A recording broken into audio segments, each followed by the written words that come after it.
Record now, so I'm good. All right. So we're here to review Neon City.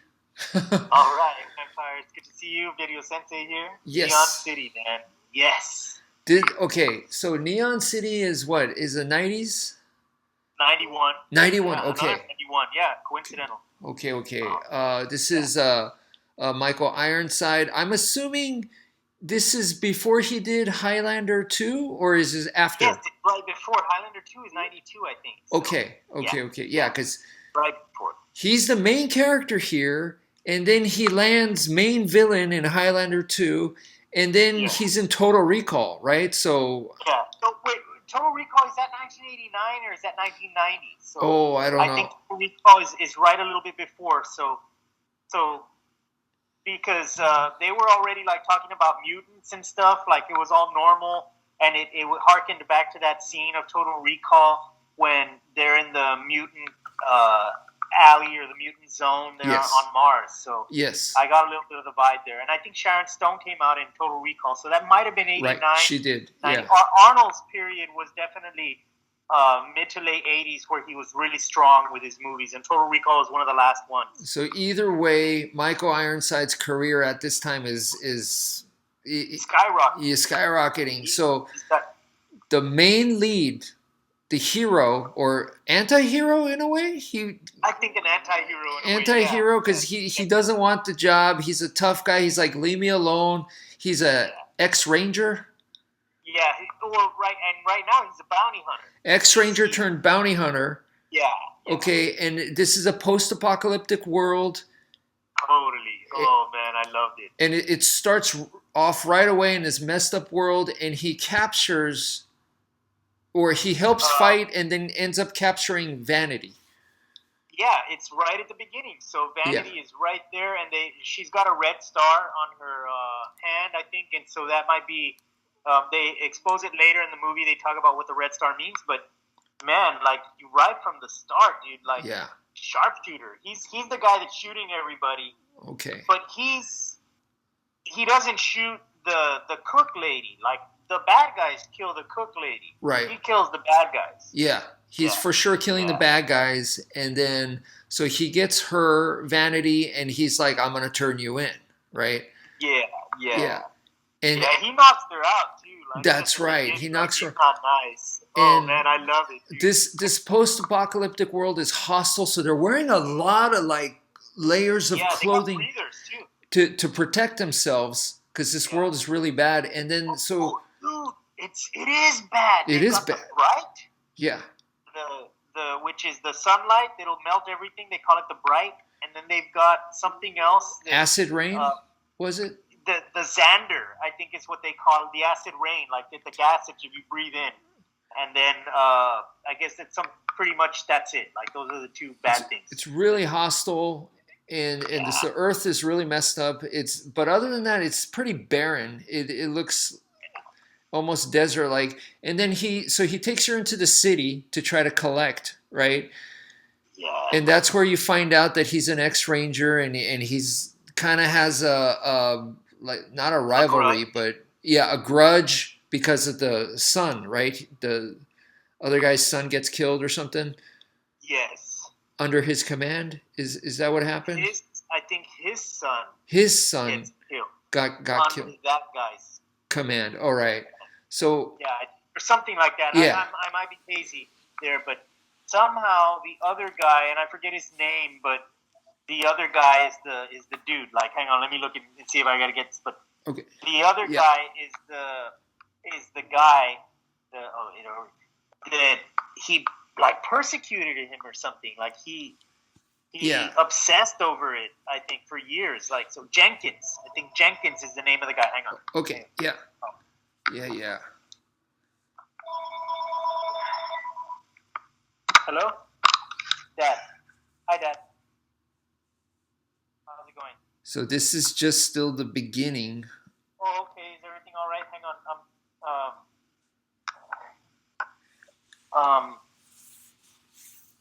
Oh, okay. Is everything working with the car? With the Tahoe? Yeah, this is still just the beginning of the scene, and they're trying to get into Michael Ironside's character. Oh, I'm sorry, Dad. Let me, if you want to call Mom, and I'll let you try to call her. Okay, but I'm okay. I mean, I did my bike ride. Everything's normal. Okay, let's have a good workout. Okay, I love you. Bye bye. Hey, Sorry, dude. dude, We can start again if you want. we By could accident, my dad just called. pause it, and No. My dad's done. He hit the wrong button and he called the wrong house. Oh, okay. Yeah, So we can start again if you want. no, we're good. We're good. Yeah. Okay. Yeah. So Michael Ironside's character is in the city. He's trying to get money for Vanity. They tell him they can't, right? Yes. And then he's gotta escort her now. All of a sudden, he's the only one that can escort her. And who's the other guy that's gonna be on this transport? Is that the legendary guy? The Hills. The short guy, the Asian guy. No, the stocky guy. Is he? Oh, that's him. That's Lyle Alzado. Like he's from the Raiders. Didn't he play in the NFL? Oh, I thought it was what's his face? Frank Zito? Chuck Zito? The guy that knocked out Van Damme? No. That's Lyle Alzado. Okay, it's a different guy. Okay.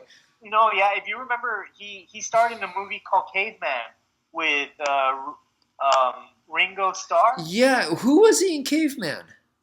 He was the thug in Caveman, like the bad caveman guy. Yeah, the one that at the end Ringo cracks his back or something, or like No. back crack. Ringo stole his girl Xana, right? Yeah, or Lana. right. Lana. He stole Ringo Lana. steals the girl. Yeah. From Lyle Alzado. Okay, that's who he is. All right. Yeah, All right. But he used to play in the NFL before that. Okay, so because he's a big physically. He's a big dude. Yeah.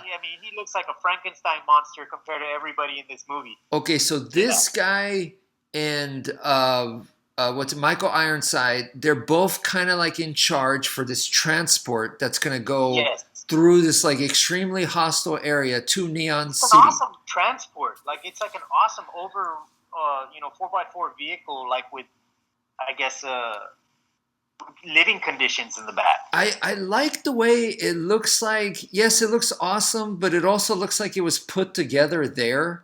Yeah. Like it definitely. It's not like you remember Universal Soldier. Their transport was like super high tech. It doesn't look like that, like a finished product. It definitely looks like they jerry rigged it. It looks like the transport from the movie Barbarians from 1987, where the two twin brothers are traveling with those people in their wagons. Okay. It looks like a put together type of wagon transport. It is the image that I get. Okay. Yeah. No. And I like that. I like it, it's more realistic that way than having some super high tech military thing. Yeah. So and in this thing, they're supposed to transport several people. We're introduced to a bunch of different people that they want to go to Neon Cities. Some people want to start a new life. The doctor. We have to talk about the doctor. The doctor. Okay. That's like the whole sub scene right before. Oh my he God. becomes he steals the identity of the doctor. And he goes in there pretending to be a doctor, and who doesn't want a doctor on a trip like this? Of course. So of course they're going to want him in, but he's actually a serial killer. And he's a central role because I think at the end, like Michael Ironside kind of goes crazy because he doesn't, but like he knows right away why the doctor would have given the girl barbiturates instead of antibiotics because I forget what her name, Sandy, she dies because the doctor gives her medicines that aren't medicines. I thought he killed. How many people did he kill from the transport? Did he kill 2 or 1 or? Yeah, he killed the one guy that he kind of like chokes him out, I think, or something, or he gives him something, and he's like, sorry, this is your last thing, and he like we see that scene, but later the real doctors, they say we could have saved her, but she was loaded up with our barbiturates, and so there was nothing we could do. Who would have given that to her, or where would she have got that? And then Michael Ironsides is like, I've got a pretty good idea. And he goes and they get him. He figures it out. Yeah. That guy, man, he was such a like Patrick Bateman kind of heartless dude, because the whole time he's pretending with these people, but like they're going through all these traumas where they're bonding with each other, so they're bonding with like a fake guy. It's weird. Them on this transport going across this hostile terrain is kind of, I said to you, very much like in the Western days when you have the Oregon Trail, something like that. It reminded me of the wagon trail stuff, and I love that, And I love the scenes where Michael Ironsides is sticking his head out the window and doing the bang bang with the gun, like it's straight out of the Wells Fargo or the stuff my parents watch. Yeah, something like that, And it's not just like, so they had to deal with like, what were those guys, the Marauders or something? But they also they had to deal with like weather. They were like, oh, we're going through this, so that they had to put all the make it dark, because the light would the shades, and because that light was going to turn them blind. Yeah. So there were very interesting stuff like that on this ride over there, and that's like easily more than 50% of the film, right? Is the ride over there? Yeah, the ride, and then they, through this ride, you discover that the guy that's riding shotgun up there with Lyle Alzado, which I don't know, is his name like Bonk or Bulk or something? I always I could never get his name right. I don't remember. Yeah, he's so bulky that I think they call him Bulk, I guess. But Lyle Alzado's character. But the other guy, Xander, he ends up knowing all these things, and like eventually Lyle Alzado kind of turns over to him. He's like, "Are you Xander?" Or somehow they have this moment where he revealed his identity to him, and the Chinese guy. He's like, I really want to make things right. I want to do things, but the laboratories are all destroyed, and I need those laboratories to do my work. And he ends up like making that little thing, and he gives it to Michael Ironsides. He's like, shoot it there at their engine or something. So gives him the laser beam. He's a scientist that could save the city. Is that what it was? Save the world. Save the world. Oh yeah. Because they've got this. It's like his atomic bomb, or we'll just call it that. His thing, whatever he did, he destroyed the world with his first invention. Which was And then so now he wants to redemption. Yeah, he wants, because he created the acid rain. He created that horrible sunlight that blinds you, and the gases. Everything is because of him. Right when they arrive to the other city, it gets a little bit strange where they're like, we're here, and then they all have like a hot tub session, right? I know. They're cleaning off all the dust and stuff. But they're all they're bonding. That's what I'm saying. Like, right, and they were cooped up in that, in the vehicle. They had to sleep there, eat there, everything. They're cooped up in there the whole time. So I mean, I get it. And then now they're like, it's like they first got to an ocean, and everyone's going to swim. It's kind of like that. Yeah. Oh man, and Vanity though, she's so awesome, because like she's like full diva in this movie, So it's Vanity from '91, and so the whole movie's about her, but she's like handcuffed the whole way. So she's the main, I guess, prisoner throughout the whole thing. Yeah, everybody's on there. Especially the girl from Switzerland. She's, I've lived in a cave. Like, they're like, how do you not know these things? And, that's right. That's right. Yeah, that's a really interesting character too. Lots of amazing characters in this journey. Yeah, and later you see that one Switzerland girl that at the beginning was, like you treated him like a normal person, and Michael Ironsides is like, yeah, that's because he's a normal person, and she's like, he's a mutant. And when they stop at that bar and they get stuff and they get a meal, and that's the only place in town, or I guess that later you see that Switzerland girl, and she says, these are my friends. Like, and I thought that was cool. Right. Yeah. Because like you said, they bonded. Yeah. Yeah. Even, but the doctor, like, man, that doctor was a bad dude. Like, Yeah. they really, this was a well-made movie for being like a cheesy, because it's got all the check marks. It's the Mad Max, post-apocalyptic. It's got the stuff even like from TC 2000, I think, is like the one with Billy Blanks. Yeah. So it's got all that stuff. Checks off all those boxes, but then it has like other stuff, this drama with the doctor, like that. Yeah. That was. I thought to myself, do they really need to put him in there? Because you like everyone in the story. You start to like all the characters. They're bonding, like you said, and then their lifestyle seems believable to you. The way they got to live on that transport, during that time. Bring down the shades and they all kind of go through the routine. It's standard operating procedure. They know each one has like their corner that they're in, and it all just seems very believable. And that's kind of like what you want to see, like with the Millennium Falcon in Star Wars, where they had like a chess set, where. Sure. Yeah, it had all those. This is where they smuggle the stuff, and this is the cockpit and all that. Also, like a feel of that movie Slipstream. Remember that one where we watched that one? Reviewed that. It had that same similar feel. So I enjoyed that a lot. The post-apocalyptic. Well, one of the best post-apocalyptic films that I think I've seen. Yeah, for sure. Oh, yeah. And then at the end, like, Vanity is like wanting to be with Michael Ironside. Right. So it's like it's a full turnaround. Like they fall in love, for the time. Yeah.